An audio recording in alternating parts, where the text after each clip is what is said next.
Hello friend, I hope that you're doing well today. And if you're not, I hope that this video is possibly a nudge in the right direction towards you figuring out why you're actually not doing well, or at least maybe one big contributing factor to why that you're not aware of at this time. Are you intrigued?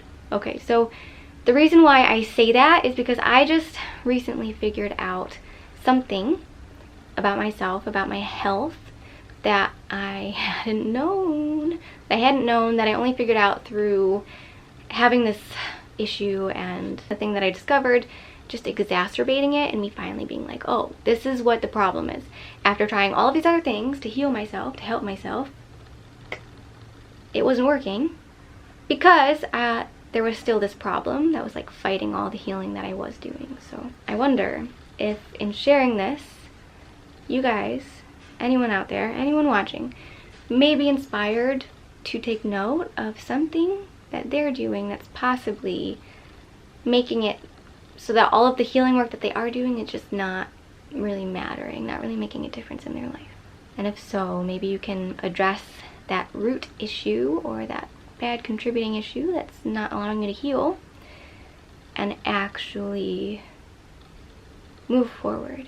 That being said, today I'm going to tell you the story of me discovering this thing, how I discovered it, and then tell you guys why, even more so than I just did, why I'm sharing it with you. So what initially happened a few months ago now is I got this product on my hands, and then without being really mindful, I touched my eyes.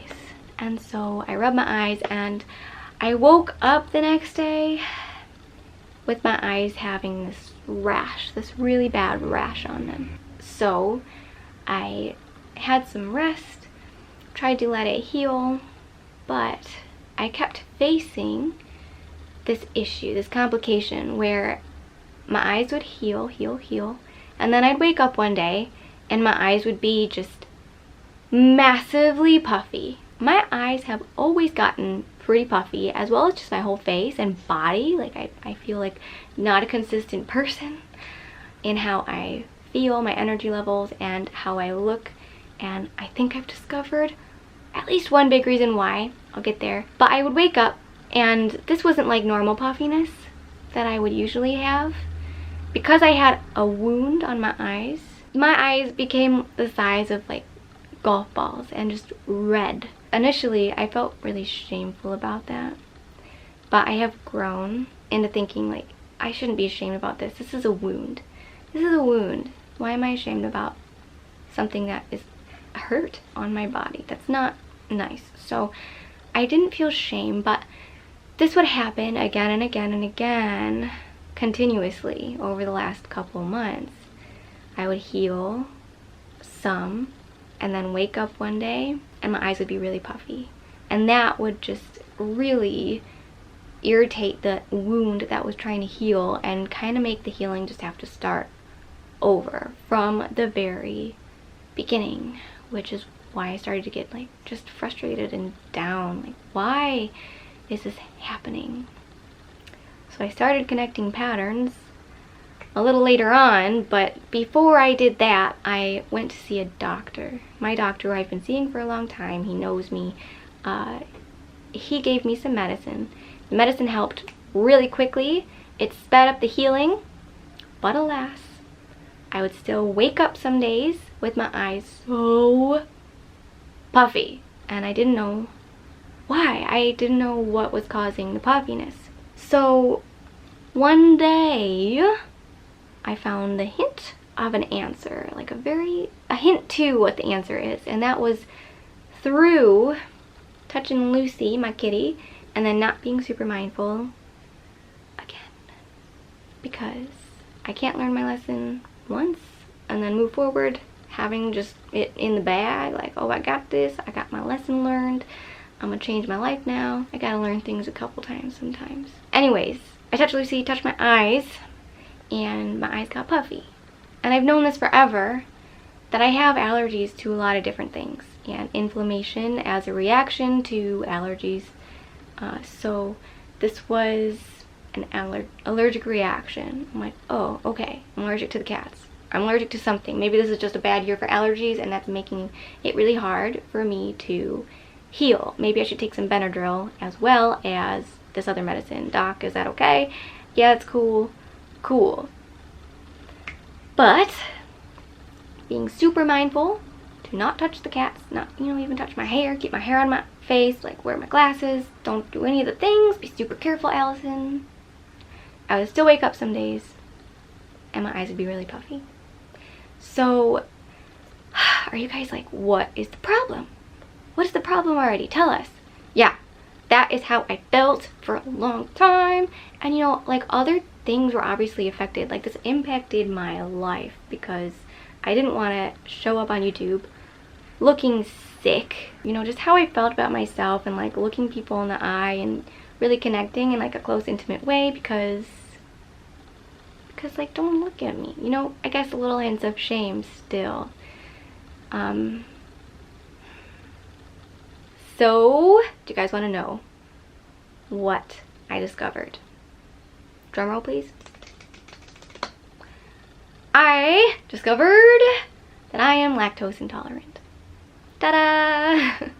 Feels really anticlimactic to say it, but every time I would eat pizza, it was usually pizza, but I don't know, sometimes other things, I would wake up and my eyes were really swollen. My body does not make the enzyme I need in order to process the milk, and therefore I'm having this reaction. I'm somewhat glad that I did this, that I got this product on my eyelids initially and had this wound happen, because without that wound and this inner, more pervasive health issue exacerbating it and prolonging it, I probably would have taken a long time to recognize that this is causing some other minor issues in my life that I'm just kind of used to and not addressing, but they do have a big impact on me. So that's what I discovered, that's how I discovered it, and now I want to walk through my history a little bit and talk about how I didn't notice this earlier and how it could be a metaphor for something that you're not seeing in your life. Back to my situation though. Ever since I was a teenager, I've had a lot of bloating. It's everybody. Girls, we bloat sometimes, right? Boys too, I'm sure. But I just felt like some days I looked like this, and some days I looked like this, which is, not better or worse either way. But I was having a hard time just not feeling consistent, for the last 10 years. I was like, why can't I be a consistent person? Not just in how I look, but how I feel. My mood, and especially my energy levels. And there's a lot of things that go into all of those things. How you look, how you feel, and how energized you are. And all those things contribute to a whole lot of other, your whole entire life experience. Like how you interact with the world, how you perceive the world, how you make decisions to continue the circle on and on and on and on and on. But anyways, I was not a consistent person and I didn't understand why. But I will say that me as an individual, I have a lot of food sensitivities already, and there's a big connection to tie this all together around why I feel like I wasn't aware of this one. My mom and me and 1 to 2% of the entire population has this thing called a geographic tongue.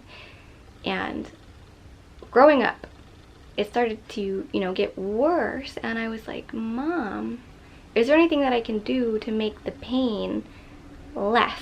Because the geographic tongue would flare up and hurt really bad.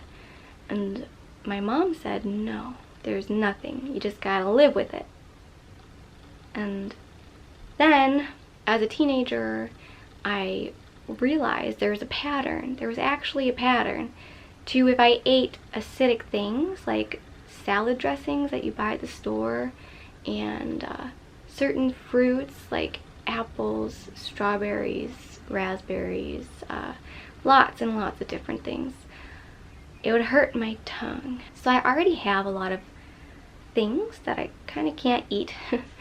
And then, you know, I went vegan and I wasn't eating a lot of things, and now I feel like I'm lactose intolerant. I've got that intolerance too, and there's gonna be a lot of lifestyle change happening in my life pretty soon here. But anyways, growing up, my mom said, like, there's nothing you can do about this thing going on, and that's such a helpless kind of approach to it, you know? And I wasn't really raised paying attention to these things or being led to believe that there's a reason for the pain and that I can figure out that reason and help myself with it, you know?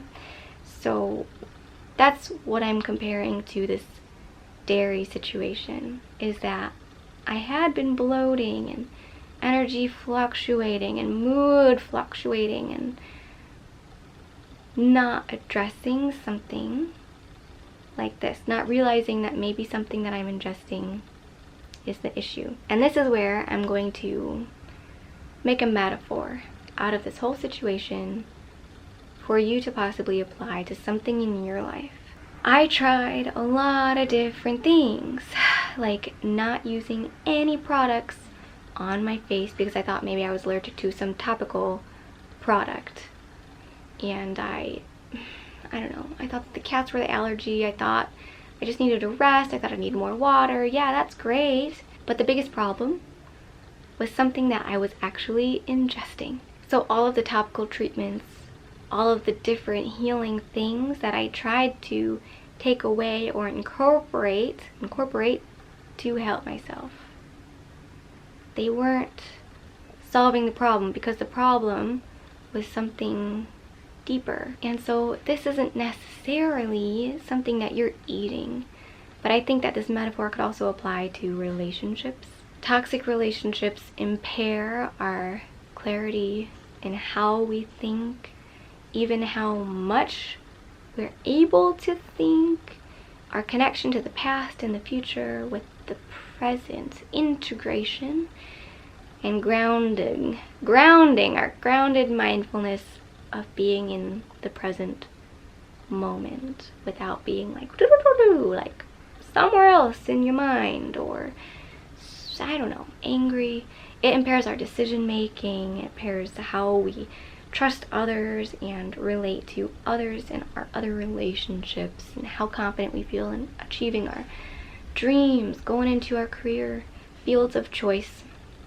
If you are living with a narcissistic parent, for example, or in a relationship with an addict, it may be hard for you to heal, because you may try to incorporate exercise and drink more water and do all the things, but there's still something that you're ingesting, something that you're consuming. Maybe social media. Maybe you're like using social media a lot, and that really impacts our dopamine. It impacts how much pleasure we get from doing other things. Like seeing a flower, it's not as fun as seeing like a jungle, a beautiful person in a beautiful jungle on Instagram sometimes. You know, that's like more dopamine. Our brains can't disconnect the fact that we're here, we're not there. It has the same dopamine reaction as if we were there. Anyways, it impacts a lot of things in our life, impact everything else. And so, what intuitively do you think is a root problem, a root cause or contributing cause of issues in your life that you're not addressing? And instead you're trying to add on all these other things and do all this other stuff, but it won't work because there's this other problem happening deep down. So that is why I have been absent, what I've been up to, and how I discovered this thing. Thank you guys for listening. Thank you for thinking critically and applying this concept to your life, to yourself, getting the wheels turning in that brain of yours, and maybe letting that momentum grow and turn into action in your life, changes, positive changes, healthier, happier you. Thanks, you guys, for being you. Thanks for letting me be a part of your life.